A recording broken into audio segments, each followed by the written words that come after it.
મહાન ક્રાંતિકારી મહિલાઓ લેખક બ્રહ્મવર્ચસ શાંતિકુંજ હરિદ્વાર સ્વતંત્ર યજ્ઞની હોતા મદામ રોલા સ્ત્રીઓ ભલે ધરતીના કોઈ પણ ખૂણામાં રહેતી હોય પણ એમનો જીવ ક્રમ મોટા ભાગે તો એક કિલ્લા પર જ ચાલે છે. લાડ પ્યારમાં બાળપણ વિતાવવું, યુવાનીમાં લગ્ન કરીને પોતાની એક નવી દુનિયા વસાવી અને તેને સજાવવા શણગારવામાં જ આખી જિંદગી વ્યતીત કરવી. શરીર અને મનથી થાકી જવાય એટલે છેલ્લી ઘડીઓ ગણવી. આ ક્રમથી એકદમ જુદું જીવન હતું ફ્રાન્સમાં જન્મેલી મદામ રોલાનું. બાળપણમાં જ્ઞાન મેળવવામાં વીત્યું, યૌવન ક્રાંતિની જ્વાળા પ્રગટાવવામાં અને વૃદ્ધાવસ્થા તો એ રોલાને સ્પર્શ કરી શકી પણ નહીં અને સિદ્ધાંતોની ઉપાસિકા એક દિવસ સિદ્ધાંતની બલિવેદી પર સ્વાર થઈ ગઈ. આ વીરાંગનાનો જન્મ ફ્રાન્સના એક ધનવાન કુટુંબમાં થયો.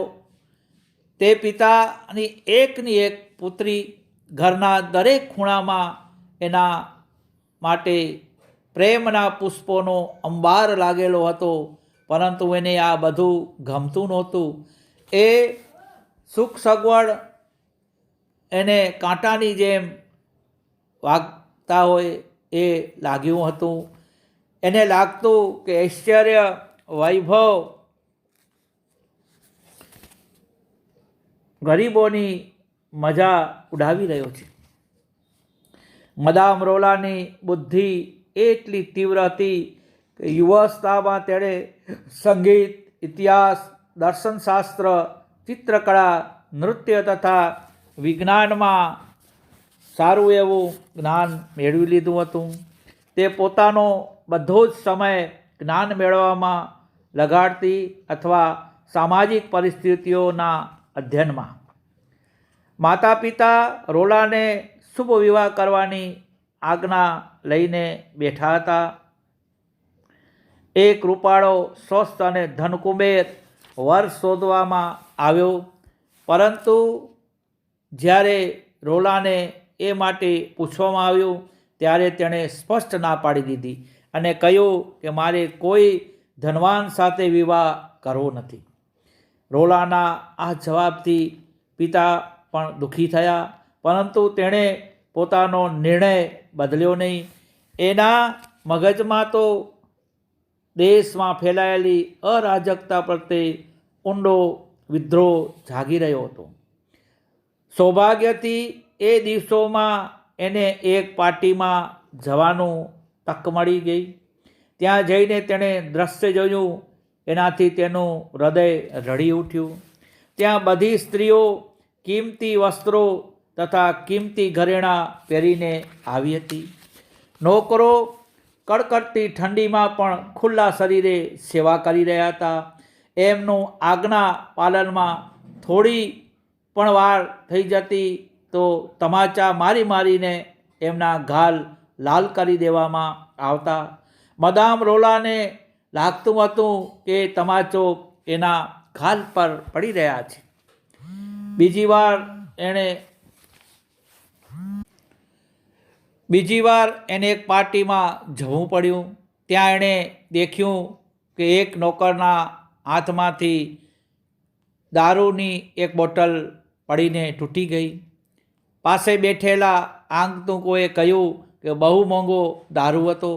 બધાનું ધ્યાન એ દારૂ તરફ જ હતું, પરંતુ દારૂ લાવનાર નોકરના પગમાં કાંચ વાગવાથી જે લોહી વહી રહ્યું હતું એને ફક્ત રોલા જ દેખી શકી હતી.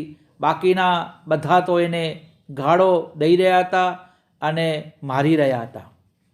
આ હૃદયદ્રાવક ઘટનાને એના કોમળ હૃદય પર એટલો ઊંડો આઘાત લાગ્યો કે તરત જ ત્યાંથી ઉઠીને જતી રહી અને એના અંતર્મનમાં દ્વંદ્વ ચાલી રહ્યું હતું કે આ પ્રથાઓ બદલવી પડશે. ત્યાં દારૂની કિંમત સામે મનુષ્યના લોહી અને તેના દર્દની કોઈ કિંમત નથી. તરત જ નિર્ણય લીધો અને આ અન્યાયની વિરુદ્ધ લોકોમાં ચેતના લાવવી પડશે. એણે ક્રાંતિકારી દળો સાથે સંપર્ક સાધવાનું શરૂ કર્યો. સહયોગથી એક પાર્ટીમાં એની મુલાકાત 55 વર્ષના એક સજ્જન સાથે થઈ. એમની સાથે થોડી વાર વાતચીત કર્યા પછી તે વૃદ્ધ સજ્જન ભાવની ભાવનાઓ સમજી ગઈ. એ સજ્જન પણ વર્તમાન સામાજિક વ્યવસ્થાઓમાં અસંતુષ્ટ હતા.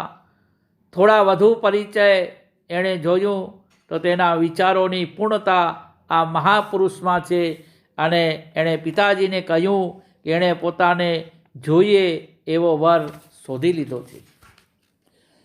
રોલાના પિતાએ જ્યારે એની પસંદગીનો પતિ જોયો ત્યારે નિરાશ થઈ ગયા અને ચોખ્ખી ના પાડી દીધી.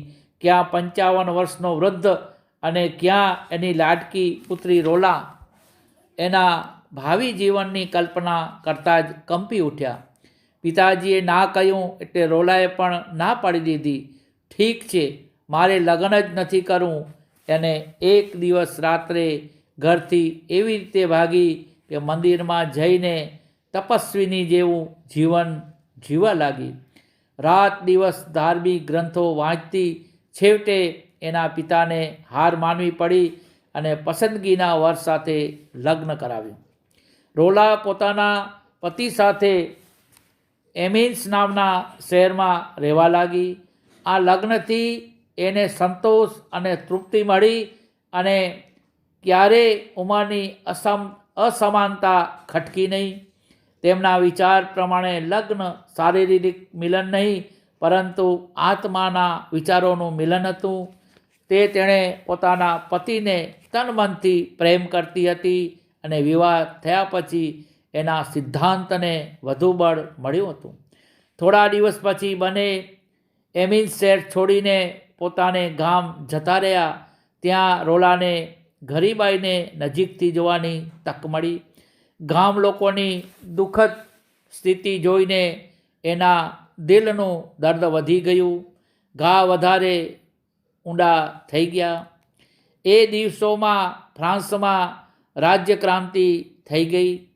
શોષિત વર્ગ શોષણકર્તાઓ પર ચઢી બેઠો. જાણે કે રોલાનો પોકાર ઈશ્વરે સાંભળી લીધો. તો એ સમયની રાહ જોતી જતી. રોલા તથા તેના પતિ ક્રાંતિનો આ પોકાર સાંભળીને સક્રિય રૂપથી ભાગ લેવા માટે કૂદી પડ્યા. માદામ રોલાના પતિ નગર સમિતિના સદસ્ય બનાવવામાં આવ્યા. 1791માં તેમને સમિતિ તરફથી પરિષદની કાર્યવાહીમાં ભાગ લેવા માટે પેરિસ મોકલવામાં આવ્યા. આ વખતે રોલા પણ એમની સાથે ગઈ. અહીંયા રોલા પોતાના મનની વાત જનતા સામે મૂકી અને એવા ઓજસ્વી ભાષણ આપ્યા કે કેટલાય વિવેકશીલ અને વિચારશીલ લોકો એના અનુયાયી બની ગયા. પરંતુ અહીંયા પણ એને વિરોધી દળનો સામનો કરવો પડ્યો. એ દિવસોમાં અહીંયા પણ પિતિયન, બુઝો તથા બ્રુસોનું પણ ભારે જોર હતું. એ લોકો પણ ફ્રાન્સમાં પ્રજાતંત્રની સ્થાપના કરવા માંગતા હતા, પરંતુ રોલા તથા તેમના નીતિઓના અંતર હતું. છતાં પણ રોલાની કાર્યકુશળતા, એની બુદ્ધિમત્તા અને સાહસનો એમના પર ઊંડો પ્રભાવ પડ્યો હતો. એ લોકોએ પણ જોકે જાહેરમાં કોઈ વિરોધ કર્યો નહીં. રોલાના જીવનના મોટા ભાગનો સમય ફ્રાન્સની આ રાજનૈતિક સમસ્યાનો ઉકેલવામાં જ વીત્યો. તે રાત દિવસ કામ કરતી. એનો એક જ ઉદ્દેશ્ય હતો, એક જ ધૂન હતી કે ફ્રાન્સમાં પ્રજાતંત્રની સ્થાપના થાય. એના અનુયાયી ગિરિડિસ્ટ કહેવાતા હતા. એ શુભ દિવસ પણ આવ્યો કે રોલાએ એની વાત સતત મહેનતનો પુરસ્કાર મળી ગયો. શાસનની લગામ ગિરિડિસ્ટ પાર્ટીના હાથમાં આવી ગઈ અને નવું પ્રધાનમંત્રી મોલિયા રોલાના પતિના નેતૃત્વમાં બન્યું. રોલાનું તો કહેવું જ શું, એ તો ત્યાંની વ્યવસ્થામાં કણકણમાં હાજર હતી, પરંતુ મંત્રીમંડળ લાંબો સમય ટક્યું નહીં. વિરોધી દળે પોતાનો ઉગ્ર રૂપ ધારણ કર્યું. મદામ રોલાનો માર્ગ કાંટાળો હતો. ત્યાં સત્ય અને ઈમાનદારી પર આધારિત તે ઈચ્છતી હતી કે રાજનીતિમાં સદાચાર, શાંતિ અને સમાનતાની સ્થાપના થાય.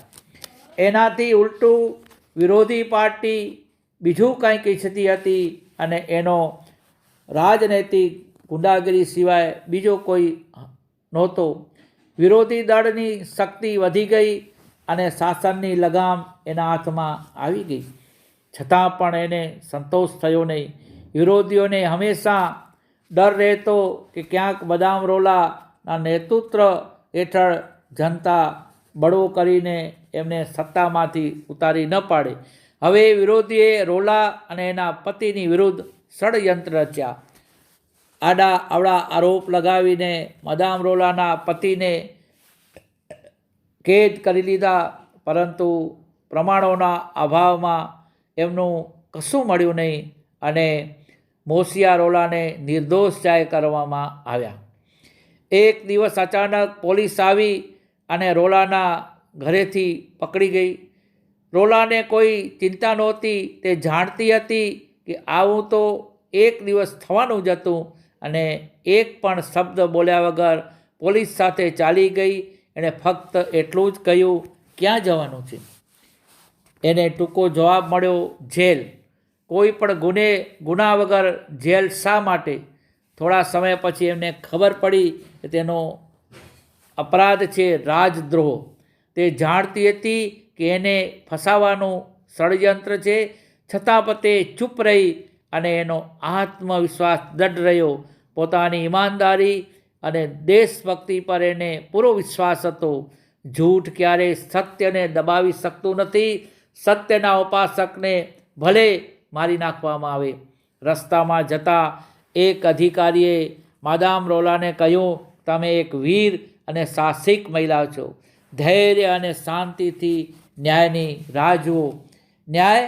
મદામ રોલાએ હસીને પડી અને કહ્યું, જો ન્યાય હોત તો અત્યારે મારા હાથમાં હાથકડી શા માટે હોત?